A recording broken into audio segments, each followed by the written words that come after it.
Halo teman-teman semua, selamat datang kembali bersama kami di Pontianak Sport Channel. Sintayong, pelatih timnas Indonesia, beberapa waktu ke depan akan menjalani dua laga pertandingan hidup mati di laga lanjutan kualifikasi Piala Dunia 2026 putaran kedua. Seperti yang kita ketahui, bahwa di laga pertama, timnas Indonesia akan menantang timnas Irak pada 6 Juni 2024. Kemudian di laga kedua, Sintayong, pelatih timnas Indonesia, akan kembali menantang timnas Filipina pada tanggal 11 Juni tahun 2024. Pastinya hal tersebut merupakan suatu keuntungan bagi Sintayong, pelatih timnas Garuda. Pasalnya, selain membutuhkan satu kemenangan untuk lolos ke ronde ketiga, timnas Indonesia juga diuntungkan karena di dua laga penentu nanti akan berlangsung di Stadion Gelora Bung Karno yang merupakan markas utama dari timnas Indonesia itu sendiri. Sekedar informasi, Sintayong sebelumnya telah merilis 22 pemain untuk mengisi skuad timnas Indonesia. Namun perlu juga untuk kita ketahui bahwa daftar pemain yang telah dirilis tersebut masih merupakan daftar sementara dan bisa dipastikan dalam beberapa waktu ke depan Sintayong akan kembali melakukan penambahan pemain demi untuk memaksimalkan kekuatan skuad Garuda di kualifikasi Piala Dunia 2026 nanti. Selain itu, satu hal yang mampu menarik perhatian publik, bahwa saat ini pihak PSSI telah mengebut proses 3 pemain yang ditunggu-tunggu, yaitu Martin Peace, Kelvin Verdonk, dan Jens Rivens. Kemudian khususnya Martin Peace saat ini masih menunggu hasil banding atas sengketa perpindahan federasinya, karena ia sebelumnya tercatat pernah membela timnas Belanda dalam beberapa kelompok umur. Selanjutnya dari sisi lain, proses naturalisasi Kelvin Verdonk dan Jens Rivens saat ini diketahui dapat berjalan dengan baik, dan bisa dipastikan ketiga pemain naturalisasi yang ditunggu-tunggu itu diperkirakan akan bisa membela timnas Indonesia saat menantang timnas Filipina di kualifikasi Piala Dunia 2026 zona Asia. Lantas seganas apakah skuad Sintayong setelah bergabungnya 3 pemain naturalisasi terbaru yang kita tunggu-tunggu selama ini? Berikut ini merupakan line up yang berpotensi besar digunakan Sintayong untuk menghadapi timnas Filipina di laga lanjutan kualifikasi Piala Dunia 2026 putaran kedua. Oke, yang pertama di posisi penjaga gawang, bisa dipastikan Sintayong akan langsung memasang kiper naturalisasi timnas Indonesia, yaitu Martin Peace. Penjaga gawang milik klub Dallas FC 1 ini diperkirakan akan menyelesaikan perpindahan federasinya menjelang timnas Indonesia menghadapi timnas Filipina. Kemudian selain itu, kemampuannya dalam menjaga mistar gawang tentunya sudah tidak bisa kita ragukan lagi.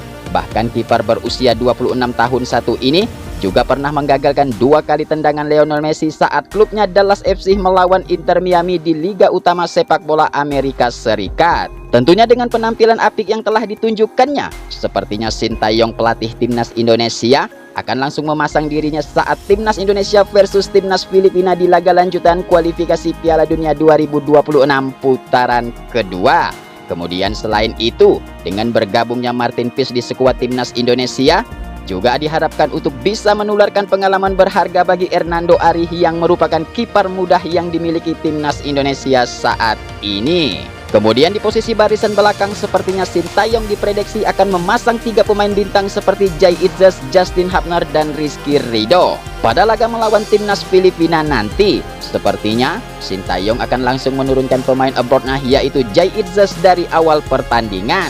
Kehadiran sosok Jai Itzes sangatlah diharapkan untuk dapat membuat barisan belakang timnas Indonesia semakin kokoh. Apalagi seperti yang kita ketahui, ketika timnas Indonesia menghajar timnas Vietnam kemarin, Jai Itzes mampu tampil gemilang dan dapat membuat pemain-pemain Vietnam menjadi kewalahan saat akan melewati pertahanan timnas Indonesia. Sementara itu dari sisi lain, Justin Hapner dan Rizky Ridho yang saat ini mampu tampil mengesankan di pertandingan sebelumnya, sepertinya akan kembali diberikan kepercayaan oleh Sintayong saat timnas Indonesia menantang timnas Filipina di laga lanjutan kualifikasi Piala Dunia 2026.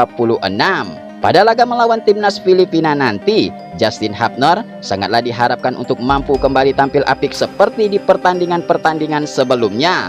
Kemudian khususnya Rizky Ridho, sepertinya tak perlu diragukan lagi. Ketenangan dan jiwa kepemimpinannya sangatlah diharapkan untuk mengawal barisan belakang saat timnas Indonesia menghadapi timnas Filipina di kualifikasi Piala Dunia 2026. Kemudian di posisi winger kiri, sepertinya Sintayong akan langsung mencoba pemain naturalisasi barunya, yaitu Kelvin Verdonk. Sama halnya dengan Martin Peace, Kelvin Verdonk juga diperkirakan proses naturalisasinya akan segera tuntas saat menjelang timnas Indonesia kontra timnas Filipina nanti. Kemudian selain itu, Kelvin Virdong juga diketahui merupakan pemain multifungsi yang mampu bermain bertahan dan juga mampu seketika menusuk jantung pertahanan lawan.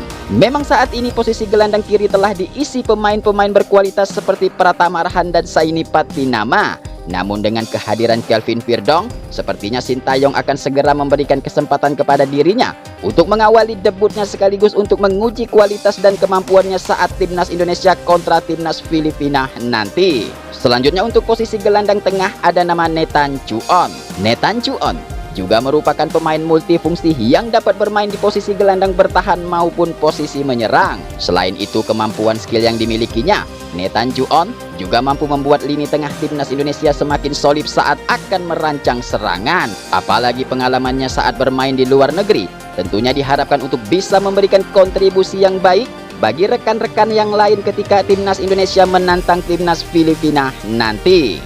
Kemudian untuk posisi pemain tengah lainnya ada nama Ivar Jenner. Ivar Jenner merupakan pemain muda yang memiliki segudang skill yang mampu mengatur tempo permainan di lini tengah timnas Indonesia. Dengan kemampuan daya jelajah tinggi yang dimilikinya, sangatlah diharapkan untuk menjadi juru kunci dan bekerja sama dengan Nathan Chuon untuk mengalirkan bola dalam membangun serangan ke jantung pertahanan lawan. Selanjutnya di posisi gelandang kanan akan diisi oleh pemain naturalisasi baru yaitu Tom Haye.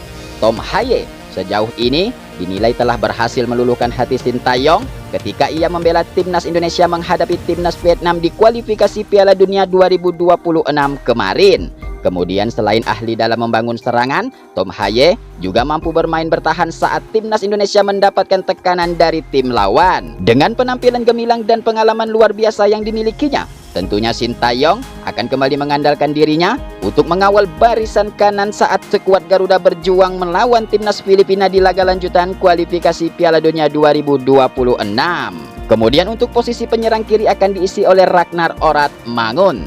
Memang harus kita akui, pemain satu ini telah berhasil menunjukkan kualitasnya ketika timnas Indonesia menghadapi timnas Vietnam di laga lanjutan kualifikasi Piala Dunia 2026 kemarin. Dengan ketajaman yang selalu ditunjukkannya, diyakini akan kembali mampu meluncurkan serangan-serangan ke jantung pertahanan lawan. Kemudian selain itu, pengalamannya yang luar biasa saat bersama Fortuna Sittard di Belanda, diyakini akan mampu memberikan daya gedor berharga ke gawang timnas Filipina demi untuk menciptakan pundi-pundi gol bagi skuad timnas Indonesia nanti. Kemudian untuk posisi striker kanan diprediksi akan diisi oleh Yakob Sayuri. Yakob Sayuri sejauh ini telah menjadi pemain utama yang selalu mendapatkan menit bermain dari pelatih timnas Indonesia yaitu Sintayong. Kemudian selain kelincahan yang selalu menjadi andalan dirinya, diyakini akan mampu memberikan ancaman dan mengobrak-abrik pertahanan timnas Filipina dalam laga lanjutan kualifikasi Piala Dunia 2026.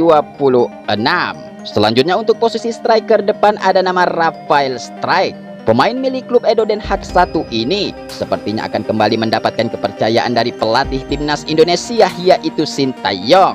Kemudian selain itu, memang harus kita akui, dengan keberaniannya untuk melepaskan tembakan-tembakan ke gawang lawan, dinilai telah mampu memberikan ancaman-ancaman nyata bagi pertahanan tim-tim lawan yang dihadapinya. Kemudian selain itu diketahui juga, Rafael Strike selain ditugaskan menjadi striker, dirinya juga seringkali turun ke bawah untuk menjemput bola dari lini tengah sehingga mampu membuat pertahanan tim-tim lawan kewalahan dan hingga kedodoran.